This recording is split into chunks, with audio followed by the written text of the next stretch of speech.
Readers retell to retain the story. Today, I want to teach you that when you read stories, you're not just tagging along behind the characters, you're also looking ahead and imagining what's next. You think about what's already happened to predict what might happen next. Off we go. Readers go on adventures. Get ready. Take a sneak peek. Look at the front and back cover. Where is this taking place? Look at the table of contents. What's going to happen in this story? Keep track of where and when. Predict what might happen next. Retell the important parts. Mark pages to remember. We've been reading Iris and Walter and the Field Trip. Iris and Walter find out the class is going on a field trip to the aquarium.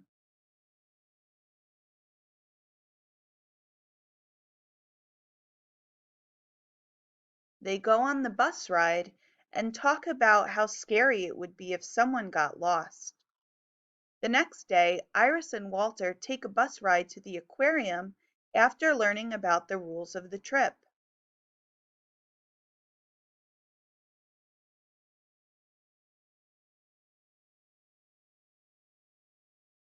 After seeing so many great animals, when they got to the penguin, they realized Walter was missing. Chapter 4. The Rescue. "Don't worry," said Miss Cherry. "I will find Walter. Now, I want everyone to stay with Jenny's mother." "Please let me come with you," said Iris. Miss Cherry looked at Iris's worried face. "Come, Iris. You and I shall find Walter," said Miss Cherry.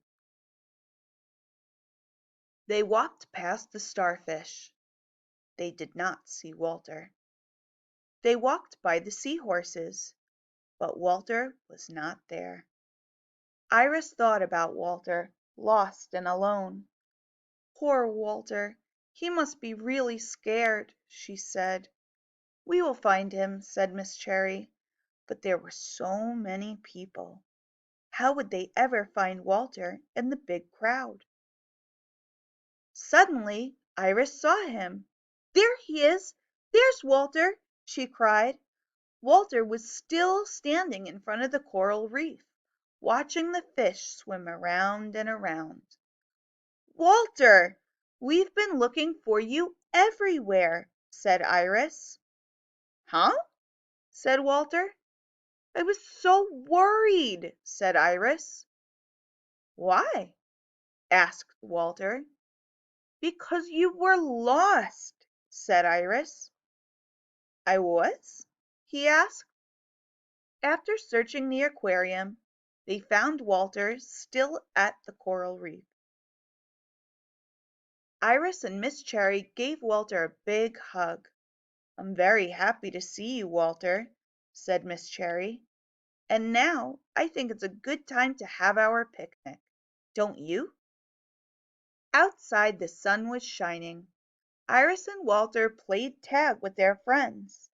They sat under a tree and shared their lunches. "Time to go," said Miss Cherry. When the bus pulled up in front of school, Grandpa was waiting. "How was the field trip?" he asked. "It was fabulous," said Walter. "We saw angelfish and hermit crabs." "And Walter got lost," said Iris. "Oh, no," said Grandpa. "But I didn't know I was lost," said Walter. "And I found him," said Iris. Then Iris and Walter told Grandpa the whole story, all the way home. So my note is, finally they arrived back at school after a great trip, and Walter said he didn't even know he was missing. Tools for solving and checking hard words. Try something and check it. Think about what's happening. Check the picture. Does that make sense? Think what kind of word would fit. Get a running start. Does that sound right? Do a slow check. Crash the parts together. Read it part by part. Try it many ways by using long and short vowel sounds. Use a word you know. Check if it's a snap word, meaning a word on the word wall. Does that look right? Tools for understanding our books.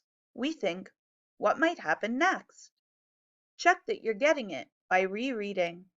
Make a movie to picture what's happening. We act it out to understand.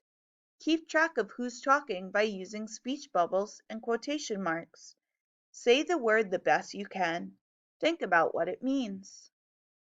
Readers, remember to use Post-its to help you remember the important parts of a story. I know you'll remember your books a whole lot easier now that you have this strategy. Remember, readers, when you return from adventures, when you finish each book, you can go back and mark the most important pages to remember how the story went. That way, you can retell it to your friend and to yourself. Off you go. Continue your adventures.